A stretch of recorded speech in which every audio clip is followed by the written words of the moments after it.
NSD के द्वारा रामनगर के एनडी तिवारी ऑडिटोरियम में भारत रंग महोत्सव का आज आखिरी दिन था। एनएसडी के प्रोफेसर रामजी बाली जी हमारे साथ मौजूद हैं। उनसे जानेंगे कि ये पूरा 5 दिन का महोत्सव किस तरीके का रहा, रामनगर की ऑडियंस से क्या आउटपुट निकल के आए और भविष्य में किस तरीके की संभावनाएं वो रामनगर में तलाश रहे हैं, देख रहे हैं कि रंगमंच को कैसे और बेहतर बनाया जा सकता है। सर, आपका बहुत बहुत स्वागत है। 5 दिन का शानदार फेस्टिवल रहा है, हाउसफुल फेस्टिवल रहा है।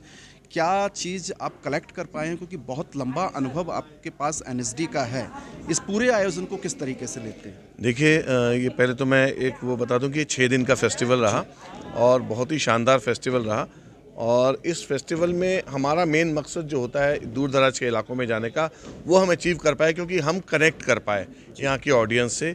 क्योंकि यहाँ पे बंगाली नाटक भी था, रशियन प्ले भी था, तो अदर लैंग्वेजेस की नाटक जब वहाँ की जनता शांति से बैठ के पूरा नाटक देखती है और जहाँ रिस्पांस करना चाहिए वो करती है, यही हमें अचीव करना था।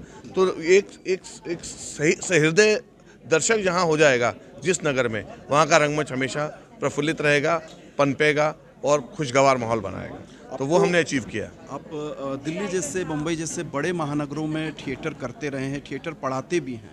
जब हम गांव देहात में जाते हैं और पहाड़ के दूरस्थ इलाकों में जाते हैं, तो किस तरीके की चुनौतियां फेस करते हैं? जब आप इस फेस्टिवल को आप यहाँ पूरा मेकअप कर रहे थे, तो क्या चुनौतियाँ थीं, क्या मन में आशंकाएँ थीं और आज वो किस तरीके से आशंकाएँ धराशायी हो गई, दूर हो गई? देखिए, चुनौतियाँ रहती हैं ज़्यादातर टेक्निकलिटीज़ को लेके। फॉर एग्जांपल, इस ऑडिटोरियम की जो व्यवस्था है, मैं आपके माध्यम से ये कहना भी चाहूँगा रामनगर के जो भी जिलाधिकारी या जो कल्चर देखने वाले ऑफिसर्स हैं, कि यहाँ पे जैसे आप देख रहे हैं, ये सारा लाइट सेटअप दिल्ली से आया है ना। अगर ये लाइट सेटअप नहीं होगा तो यहाँ रंगमंच की परिकल्पना ही नहीं कर सकते। साउंड सिस्टम नहीं है यहाँ पे, और यहाँ की स्थिति भी थोड़ी सी ठीक नहीं थी साफ़ सफाई की।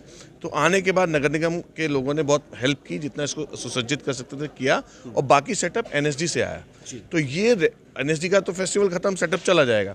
तो कुछ बेसिक सुविधाएं जब छोटे शहरों में हो जाएंगी तो रंगमंच को बहुत सहारा मिलेगा, बहुत संबल मिलेगा। तो मैं आपके माध्यम से अनुरोध करूंगा उत्तराखंड सरकार से कि इस तरह के इतने सुंदर ऑडिटोरियम है, इतनी अच्छी दर्शक है, आपके पास अच्छे कलाकार हैं, इंथुसियास्टिक लोग हैं रंगमंच में काम करने वाले, लेकिन वो करेंगे कहाँ? वो मंच पे जब करेंगे, कम से कम उसकी जो बेसिक सुविधाएं हैं वो सरकार, हमें बिल्कुल उम्मीद है कि मुहैया कराएगी, ताकि रंगमंच फले फूले। मतलब मानते हैं आपकी उत्तराखंड में संभावनाएं बहुत हैं, लेकिन सरकारी सपोर्ट कम है? नहीं, कम है मैं नहीं जानता, क्योंकि मैं तो 5 दिन पहले आया। ये भी इतना बड़ा ऑडिटोरियम किसी छोटे शहरों में मिलता भी नहीं है।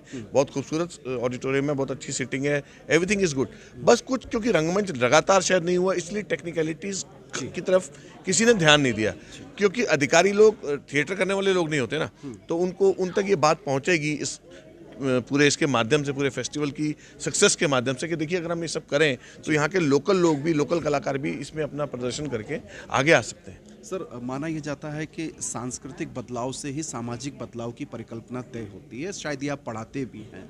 तो रामनगर फेस्टिवल से क्या चीज़ें ऐसी जा रही हैं दिल्ली, जो वह नज़ीर बनेंगी, जिस चीज़ को आप अपने स्टूडेंट्स के साथ भी दोहराएंगे और पुनः रामनगर में या उत्तराखंड में वापसी करेंगे? देखिए, जिस दिन हमने इसकी ओपनिंग की थी, उसकी प्रेस कॉन्फ्रेंस में हमारे वाइस चेयरमैन साहब भरत गुप्ता जी मौजूद थे।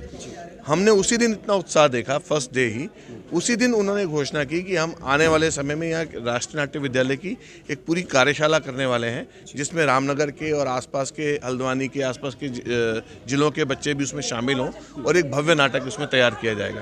तो एक कनेक्ट बना है अभी रामनगर के साथ राष्ट्रीय नाट्य विद्यालय का, और हम लोग इसमें इंटरेस्टेड हैं कि आगे इसके पड़ाव आएँ, नई नई चीज़ें हों, फेस्टिवल्स हों, वर्कशॉप्स हों, बड़े बड़े टीचर्स यहाँ के इन बच्चों को सिखाएं। तो ऐसा प्रयास ज़रूर रहेगा आगे।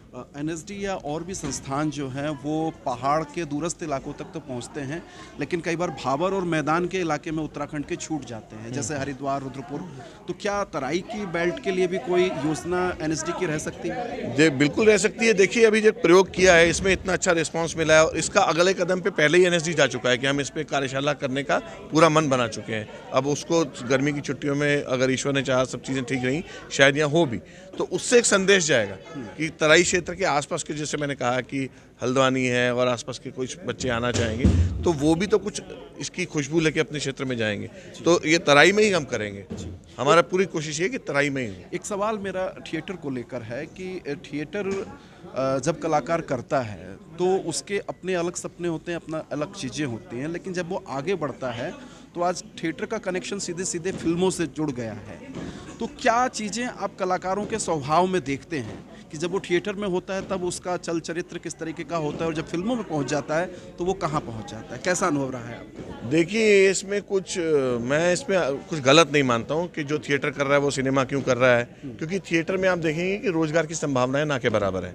अगर कोई अपने क्षेत्र में 5 साल 6 साल थिएटर कर रहा है या कहीं से ट्रेनिंग लेके आया है, उसको कहते हैं ना, आर्ट के साथ आटा भी चाहिए जी। तो मतलब वो अब वो ज़माना चला गया कि मतलब झोला लेके मतलब फक्कड़ जीवन कोई क्यों बिताना चाहेगा और क्यों बिताना चाहिए। अगर सिनेमा करना चाह रहा है वो और उसको मिल रहा है, सिनेमा करना इतना आसान नहीं है कि मैंने सोच लिया मैं सिनेमा करना है तो मुझे काम मिल रहा है। ऐसे ये हम लोग बना लेते हैं कि अरे वो तो थिएटर छोड़ के सिनेमा में चला गया। अरे उसका वहाँ का भी एक संघर्ष है। हम सिर्फ उनको जानते हैं जो सक्सेसफुल हो गए, जो आज भी वहाँ सक्सेसफुल नहीं हुए उनकी कहानियाँ ज़्यादा बड़ी हैं। तो मेरे लिए दोनों क्षेत्रों में आर्ट है, जिसकी जो सुविधा वो करे, इस पे मेरा कोई गिला शिकवा नहीं है। फाइनली एक क्वेश्चन मेरा ये रहेगा कि उत्तराखंड के जो नए उभरते हुए कलाकार हैं, यूथ हैं, उनके लिए क्या मैसेज रहेगा आपका? उनके लिए मैसेज ये है कि शॉर्टकट से बचें, क्योंकि आजकल एक चीज़ है, रील जैसी चीज़ है जो एकदम आपको पॉपुलर कर देती है पूरे स्टेट में, पूरे देश में। वो भी ठीक है, उसका भी एक अलग आनंद है, लेकिन वो हम जितनी जल्दी कहते हैं ना, जो चीज़ जितनी जल्दी तेज़ी से ऊपर जाती है उतनी उससे ज़्यादा तेज़ी से नीचे आती है। तो आज रील है, कल शायद रील नहीं होगी, लेकिन रंगमंच 5000 साल पहले था और आगे भी रहेगा, आज भी है। तो एनएसडी के प्रोफेसर रामजी बाली जी हैं, जिनका ये कहना है कि शॉर्टकट की ओर नहीं जाना है और किसी भी मुकाम तक पहुंचने के लिए शॉर्टकट कोई साधन नहीं हो सकता है। थिएटर आज से 5000 साल पहले भी था, आज भी है, आगे भी रहेगा। थिएटर से फिल्म की ओर और फिल्म से समाज की ओर बढ़ना चाहिए। शुक्रिया, धन्यवाद।